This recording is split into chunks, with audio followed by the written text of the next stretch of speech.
first guest was also a frequent guest star this season of SNL, where he played Minnesota Governor and Vice Presidential candidate Tim Walz. You know him from his many Grammy-nominated comedy specials. His latest special is called The Skinny. It's streaming now on Hulu. Please welcome back to the show, Jim Gaffigan.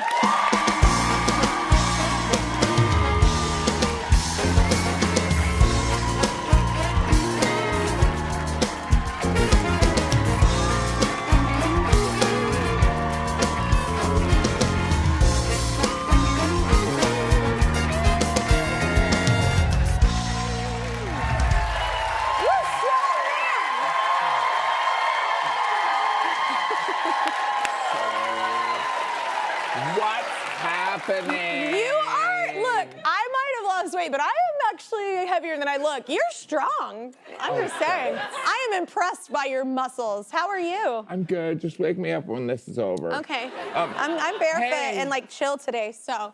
Happy New Year. Happy New Year. It's what the New is Year. going on with Look, here's the thing. I feel more grounded when I sing if I'm barefoot. I can feel the ground and... Best part of that statement and how tall it sounds true? is it's true. That's what I say. That's what I actually say. No, but I do like performing barefoot. I do. That's not why I'm barefoot. My feet hurt. Like, they're the stilettos I was supposed to wear today. I didn't have enough middle fingers for it. Yeah, exactly. See, so I just said, no, I've never gone barefoot before, but that's okay. That's what we're doing. That's great. Yeah, no, but for me, it's like... It hurt. First of all, I wouldn't have my feet exposed because I respect the audience. And I don't. No. But there's a portion of the internet that's going to love this show especially. Yeah. But I'm going to get a whole new fan base. But I find it more like when I walk around the house in my nightcoat. No, when I walk around the house, I usually always have slippers on, or baby needs some cushion. I like when it's just my feet on the floor, it hurts. I have flat hobbit feet, so I'm just used to it. Yeah. Oh wow. I've performed for years. Like I performed like a decade barefoot. So. Wow. Even though it's winter, you're not like. Well, we weren't out. Well, no, I did. You wouldn't go outside, shows, but yeah. Hail a cab with no shoes. No, I'm not that. We know who that person is. No, I'm not that. I think we all know those people. No. I don't go to like grocery stores or bathrooms barefoot. That's not, that's a no, that's a hard pass. Those people are weird. No, you've done that. Jim, don't make me feel bad. No, do you go all out on New Year's or do you chill? Oh, yeah. So like for New Year's, as a comedian, you know, that is a tricky thing. I don't know, like New Year's Eve is just a mess, right? It's a mess even if you're not a performer. But performers, like we've done a lot of shows on New Year's Eve. Absolutely. Yeah. And I try to do shows at 7 p.m. Oh, early bird special. So that way you can be done by 8:30. The people that want to go out and make a fool of themselves, they can do that. Yeah. And then the normal people can get home before it's too scary to drive. Yeah. And so, I like doing that. But like for a good decade, my wife's from Milwaukee. We used to go to Wisconsin for Christmas. That's when you want to go. It's beautiful in December. I mean, it's so cold, but I love Wisconsin. It freezes. Yes. And so I would do shows during New Year's Eve week, Christmas week, and my kids would sometimes open for me. I would make them sing a song. Now they don't talk to me anymore, but... Wait, you would make them sing a song? Well, it was some of my wife, but like growing up, my last name, Gaffigan, there was kind of a running joke where we would sing G-A for Harrigan or whatever. There's this, I don't know. Yep. And I don't know anything about music.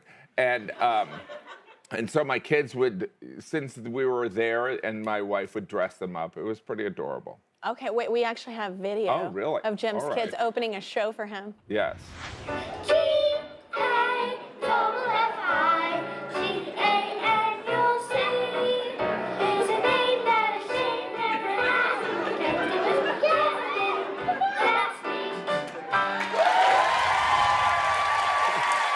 Favorite kid is this one. And the switch.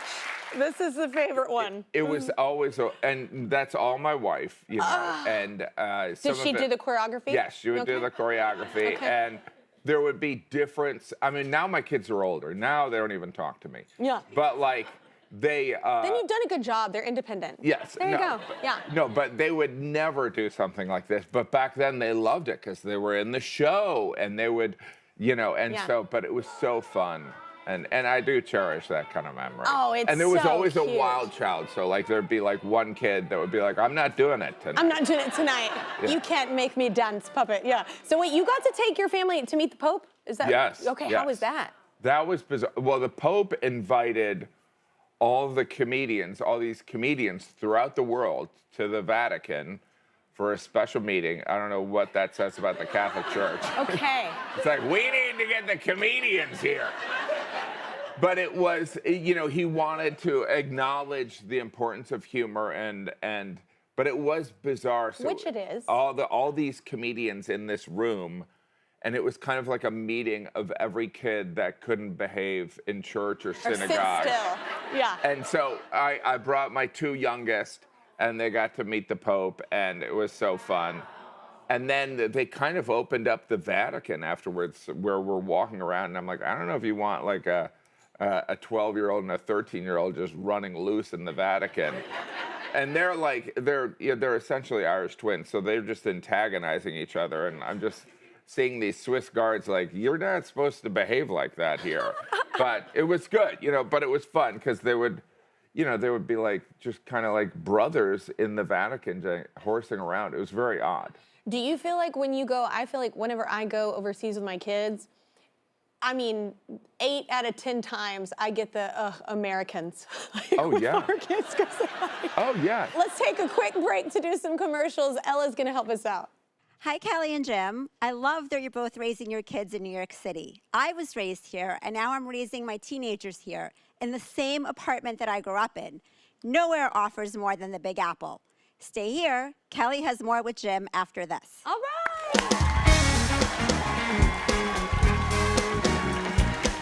We are back with Jim Gaffigan. That was a look at his new comedy special. It's called The Skinny, and you can see it on Hulu. So what inspired that title? The Skinny, well, this is my version of Skinny. Yeah. Like, This is mine. Yeah. This is like, even when this is all, by the way, this is all manufactured by Big Pharma. So I'm By doing the way, so is this. the appetite suppressant. Yeah. But like, so this is, I've always been one of those people that has to like work out like I'm running a marathon to look like I don't work out. You know what I mean? So, but the Skinny and No, so, me too. I would work out so much and even eat chicken and rice and like whatever, do all the things. Yeah. And so, but It's still a sturdy Gertie. But yeah. like the whole appetite suppressant, I'm a believer in it, and I know that we don't know the long-term effects, but if I grow a tail, that's fine. The short-term effect is pretty You know what I great. mean? Yeah, It's like it would be a fashionable tail. Yeah. Honestly, we'll get more sick from the food we're eating anyway. Yeah, From all right? the chemicals, yeah.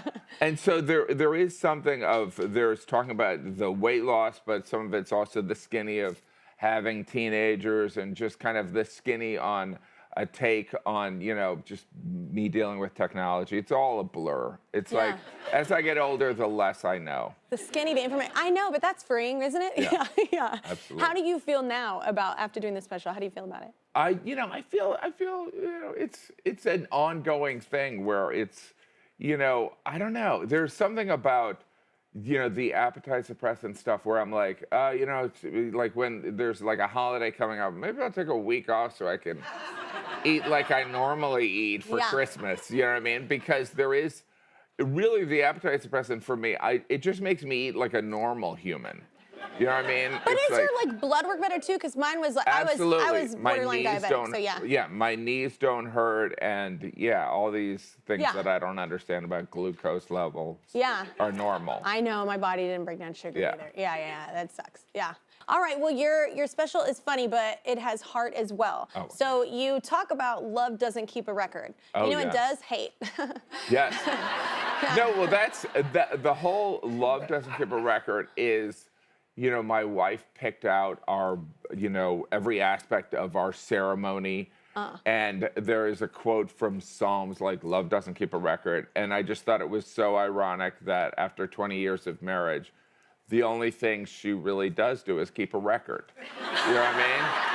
And so, like, love, it's my belief, love does keep a record. You know what I mean? But, like, I guess love would forgive you for some of that stuff. But, like, there is something about that's, you know, there's a reason that's in the Bible. It's like an aspiration, right? Yeah.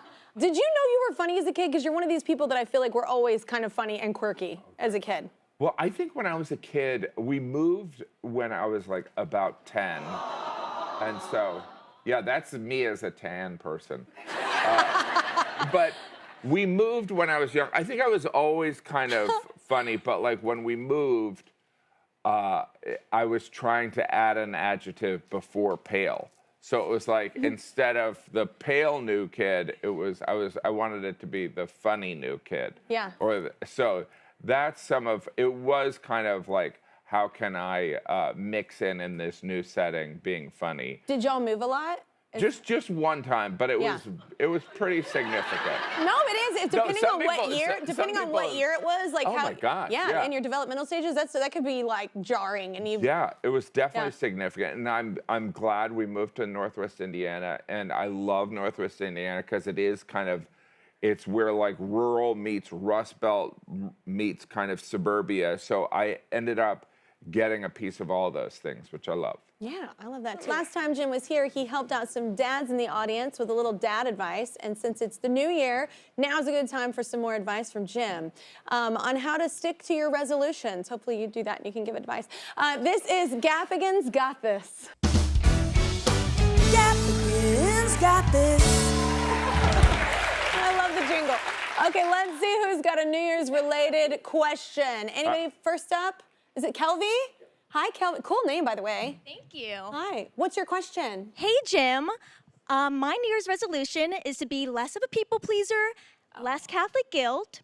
What advice would you have for me? Okay, well, Kelvy, I hate to break it to you, but some people don't find you as a people pleaser. No, but... the best response. I think, well, there is kind of like, see, I think we all have to reach a point where we give more than less a zero, right? Yeah. But yeah, that people pleaser thing. That's a thing. It is a thing. Yeah. I mean, I don't have to worry about it, but yeah. No, I think that, yeah, you got to make sure that your needs are met, right? Yeah. And realize that there's a lot of evil out there. I always think, too, like, everybody's their own lead character in their film. You're not that important, you know? Like, everyone in your life, you're your own lead character, so we're not that special. No, I think, but, like, you know, the Catholics, there's the Catholic murder thing, so you gotta steer clear of it. For real? Thought you said there's the Catholic murder thing? Well, there is that, too. But you said martyr, so I'm there. Okay, I was like, wow.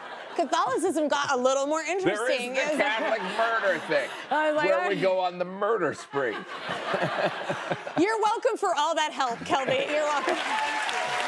So next, Richard, what's your question for Jim? Hey, Jim. Hey, Kelly. Happy New Year. Happy New Year. I just recently got engaged last year to my fiancé, Matt. Thank you. And Jim, I know you've been married for a very long time, and I'm curious. I recently got laid off from my job, and I'm creating a plan, and we are deep in wedding planning. So how do you and your wife keep things at a pace where that love is still there when life gets a little cuckoo crazy? Yeah, I mean, I don't know. Pretend? No, I would say it is. I mean, you know, by the way, the Mormons, they do the date a week thing. I'm not Mormon, but I am pro-Mormon. They do a what? They do a date a week. Oh. Where even if they have like 8 kids, the husband and wife go on a date. And so I do think it's hard to do that, right? But, you know, my wife and I, we will, it always goes back to alcohol. We will have this decompression time where it will set aside, where we'll just kind of have a bourbon, honestly. But I mean, who knows? Anyone who thinks they know what they're doing is lying. Yeah. Right? That's the best advice you've given. That's true. Congratulations. Yeah. Thank you so much. Do y'all have a date yet? Yes, we are getting married 1 year from our engagement. So we will be married June 27th of this year. Well,